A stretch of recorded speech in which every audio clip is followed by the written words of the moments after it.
রাজধানী ঢাকা সহ পুরো বাংলাদেশে বিতর্কিত অযোগ্য শিক্ষামন্ত্রী ডক্টর আনামা এহসানুল হক মিলনের পদত্যাগের দাবিতে তীব্র আন্দোলন চলছে। শিক্ষার্থীদের এই স্বতঃস্ফূর্ত যৌক্তিক এবং স্বাভাবিক অর্গানিক আন্দোলনকে বিএনপি এটা গণতান্ত্রিক একটা স্বাভাবিক আন্দোলন হিসেবে না দেখে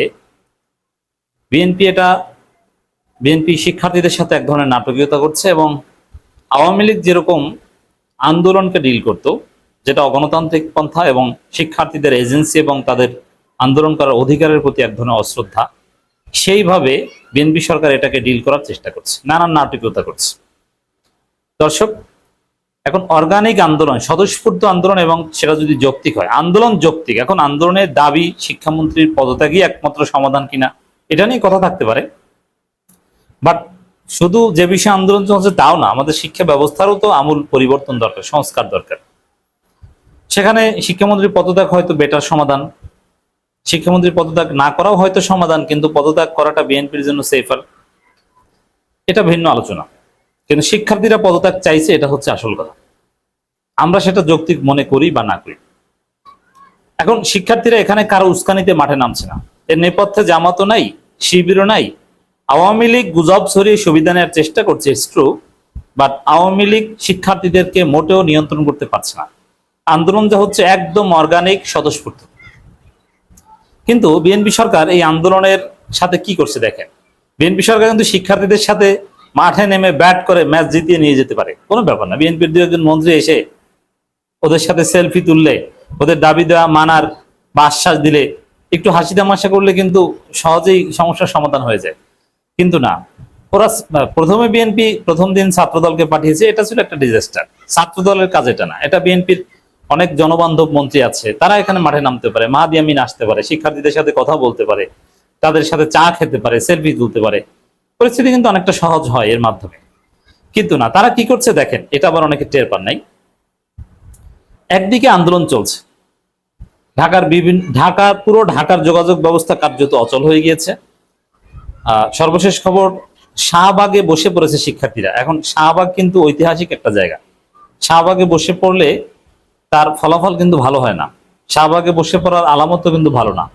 আবার এটা জুলাই মাস, এখন শাহবাগের পাশেই আবার ছাত্রদল। কোনো একটা অনাকাঙ্ক্ষিত পরিবেশ সৃষ্টি হলে, অথবা সরকার যদি পরিস্থিতিকে সঠিকভাবে ডিল করতে না পারে, শিক্ষার্থীদের কেউ কেউ ভাবছে, তাদের বিভিন্ন ইন্টারনাল গ্রুপে লেখালেখি করছে, যদি সরকার যথাযথভাবে শিক্ষার্থীদেরকে মূল্যায়ন না করে, তাদের দাবির প্রতি যদি শ্রদ্ধা না দেখায়, তাহলে তারা হরতালের কথা ভাবতে পারে, তারা হরতালের ডাক দিতে পারে। এ ধরনের আলোচনা কিন্তু আছে। আর আপনি জানেন, শিক্ষার্থীরা যদি হরতালের আহ্বান জানায়, বাংলাদেশের ইতিহাসে অন্যতম টাইট হরতাল হবে। আওয়ামী লীগ আমলে 2024 সালের জুলাই মাসে যে হরতাল হয়েছিল, তার চাইতেও বড় হরতাল হবে। কারণটা কি? এটা কি জুলাই আন্দোলনের চাইতে বড় কোন আন্দোলন না? সেই আন্দোলনের তুলনায় এটা কিছুই না। শিক্ষার্থীদের জাস্ট একটা অংশ, এক্সট্রোভার্ট একটা অংশ মাঠে নামছে, তাও সবাই না, অনেকে পড়াশোনা নিয়ে ব্যস্ত। তাহলে জুলাই আন্দোলনের চাইতে বড় আন্দোলন হবে কেন? দেখেন, জুলাইতে কিন্তু আওয়ামী লীগ, ছাত্রলীগ, পুলিশের ভয় ছিল। হরতাল, অবরোধ, এটা ভিন্ন নামে হতো, বাংলা ব্লকেট বা অন্যান্য নামে স্ট্রাইক। তাতে হামলা হতো, পুলিশ বাধা দিত, আওয়ামী লীগ একটা পর্যায় পর্যন্ত মাঠে ছিল, অনেক থ্রেট ছিল এবং অনেক শিক্ষার্থী শহীদ হতো। কিন্তু এখন যদি বাই চান্স, আমি হরতাল অবরোধের পক্ষে নই, কারণ দেশে যে বিষয়ে আন্দোলন হচ্ছে, চলছে, শিক্ষার্থীদের দাবি দেওয়াগুলো অবশ্যই গুরুত্বের সাথে বিবেচনা করার আহ্বান আমরা জানাই। কিন্তু আমি মনে করি না যে এমন কোনো সিচুয়েশন হয়েছে যে হরতাল দরকার। কিন্তু শিক্ষার্থীরা, ওরা তো, ওদের বয়স কম, ওরা জেনজি, কেউ কেউ ওদের গ্রুপগুলোতে হরতাল অবরোধের কথা আলোচনা হচ্ছে বলে আমরা কিছুটা হলেও জানতে পেরেছি। যদি আমরা এটা সমর্থন করি না, আবারও বলবো, আন্দোলন বা সরকারকে বাধ্য করা, পদত্যাগ করানো, এটা তারা করতে পারে, বাট হরতাল অবরোধের দরকার নেই।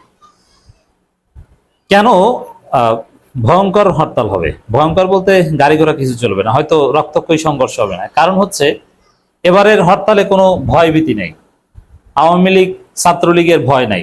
এখানে ছাত্রদল এসে যে হরতালে হামলা করবে এরকম সম্ভাবনাও নাই। পুলিশ যে নির্বিচারে গুলি চালাবে, টিয়ার শেল মারবে, বিষয়টা এরকমও না।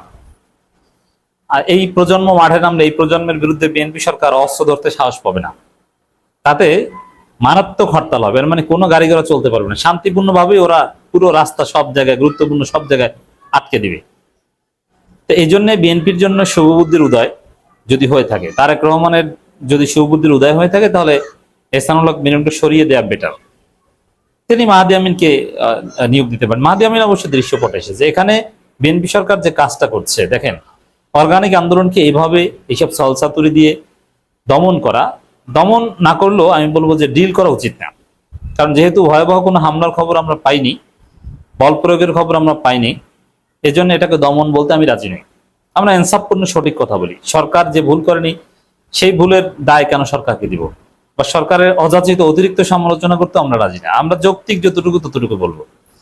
তো এখানে সচিবালয় অভিমুখে এক ধরনের লং মার্চ নিয়ে সায়েন্স ল্যাব, নীলক্ষেত থেকে শুরু করে বিভিন্ন জায়গা থেকে শিক্ষার্থীরা গেছে, এমনকি উত্তরা মিরপুর থেকে অনেকে এসেছে। আবার উত্তরা মিরপুর ইসিবি চত্বর ওই সব জায়গায় অবরোধ করা, রাস্তা থামানো, এগুলো চলছে। আধা ঘন্টার জন্য বিরতি, পুলিশ আবার তাদেরকে বুঝাচ্ছে এবং রাস্তা অবরোধ করবে না এই শর্তে অনেককে আবার সচিবালয়ের দিকে যেতে দিয়েছে, ইত্যাদি ইত্যাদি চলছে। শিক্ষা ভবন ঘেরাও চলছে, শিক্ষা ভবনের সামনে পুলিশের অবস্থান। আর পুরো বাংলাদেশে, চট্টগ্রাম, বরিশাল থেকে শুরু করে পুরো বাংলাদেশেই শিক্ষা বোর্ডের সামনে শিক্ষার্থীদের আন্দোলন, সড়ক অবরোধ, এগুলো চলছে। এখন শিক্ষার্থীদের এই আন্দোলন সফল, এটা বিরাট সফলতা। কারণ কি, পুরো বাংলাদেশ কার্যত অচল, পুরো জাতির দৃষ্টি আন্দোলনের দিকে, সরকার ভয় থরথর করে কাঁপছে। এইটি তো সফলতা। এবং সবার দৃষ্টি আন্দোলনের দিকে। জনজীবন, মেট্রোপলিটন সিটিগুলো বা বিভিন্ন জায়গার জনজীবন কার্যত স্থবির। এবং ক্যানোলা পরে স্যালাইন লাগানো অবস্থায় দেখলাম অনেকে হেঁটে যাচ্ছে। এটা আমাদের কাছে খুব কষ্টের, একটা প্রভাব পড়েছে। এটা একটা সফলতা। সরকারের মাথা খারাপ হয়ে গেছে। সরকার একের পর কিভাবে ডিল করছে, আসেন নাটক কি সেটা আগে বলি। সরকার, শিক্ষামন্ত্রী সংসদে সুযোগ পেলেই কৃত্রিমভাবে সুযোগ তৈরি করে কথা বলেন যে না, আমরা শিক্ষার্থীদের ভালোর জন্য এই করছি সেই করছি, তোমরা পরীক্ষা দিতে পারবা, যারা পরীক্ষা দিতে চাও আবার দিতে পারবা, নানান ভাবে ওদেরকে নিবৃত্ত করার চেষ্টা করছে। আবার শিক্ষা মন্ত্রণালয় থেকে সুষ্ঠুভাবে পরীক্ষা নিতে 5টা উদ্যোগ ঘোষণা করছে। এটা আবার মাহাদি আমিন শেয়ার করছে।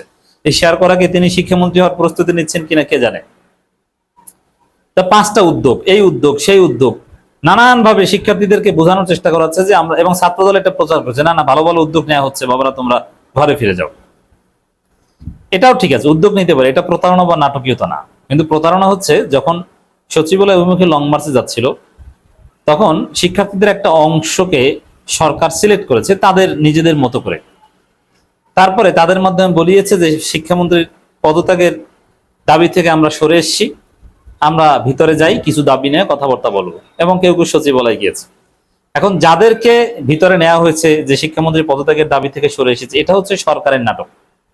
এটা সরকারের কিছু লোক তো থাকে, তাদের মাধ্যমে বলিয়েছে। এইভাবে নাটক করে অর্গানিক আন্দোলন বন্ধ করা যায় না। শিক্ষামন্ত্রীর পদত্যাগের দাবি থেকে সরে এসছেন, অথচ সারা বাংলাদেশে পদত্যাগের দাবিতে আন্দোলন হচ্ছে। এভাবে আন্দোলন নিয়ন্ত্রণ করা যাবে না। সমাধান একটাই, সরকারের কোনো মন্ত্রী রাজপথে এসে শিক্ষার্থীদের সাথে কথা বলুক। সরকারের পছন্দের কয়েকজনকে সচিবালয়ে ঢুকালে কাজ হবে না। এবং সবচেয়ে বেটার শিক্ষামন্ত্রীর পদত্যাগ।